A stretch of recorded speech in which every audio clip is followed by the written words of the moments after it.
dengan banyak berdoa dan beribadah.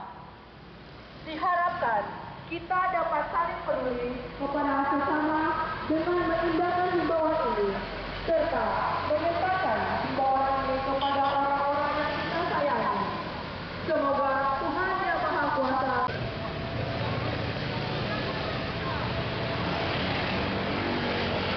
Jadi tadi hari ini hari Senin tanggal 23 Maret 2020, Polda Maluku melakukan penyemprotan disinfektan di Kota Ambon, di mana hampir seluruh jalan-jalan utama Kota Ambon kita melakukan penyemprotan dengan menggunakan 2 mobil water cannon milik Brimob.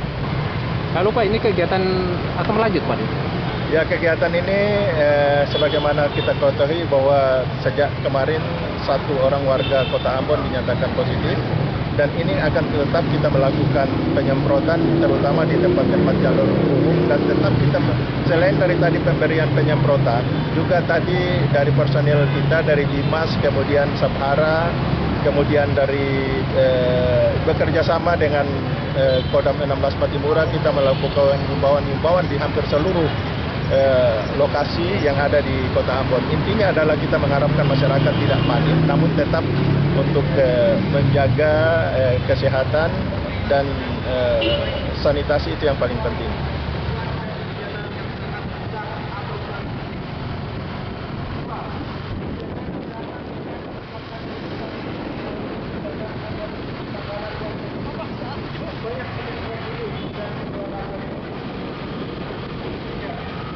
dari melakukan kontak fisik langsung seperti salaman dan sebagainya, biasakan diri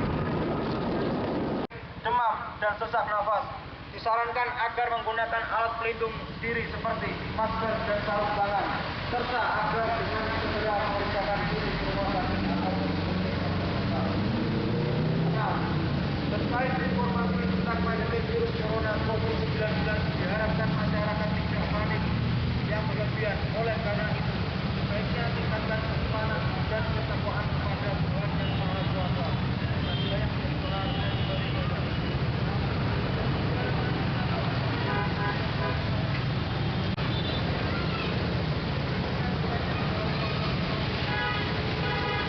Warahmatullahi wabarakatuh. Salam sejahtera, shalom. Selamat siang masyarakat Kota Ambon. Kami dari Kepolisian Daerah Maluku beserta Kodam 16 Patimura menghimbau kepada seluruh masyarakat langkah-langkah untuk mengantisipasi penyebaran pandemi virus corona COVID-19 sebagai berikut. 1. Agar mengurangi dan menghindari kegiatan serta aktivitas di luar rumah seperti di tempat keramaian dan tempat umum lainnya. Dikurangi ada kebutuhan dan kegiatan yang sangat mendesak atau sangat penting. 2. Menjaga kesehatan dengan meningkatkan imunitas tubuh melalui tindakan mengkonsumsi makanan yang berlebihan. Siap, oke Pak.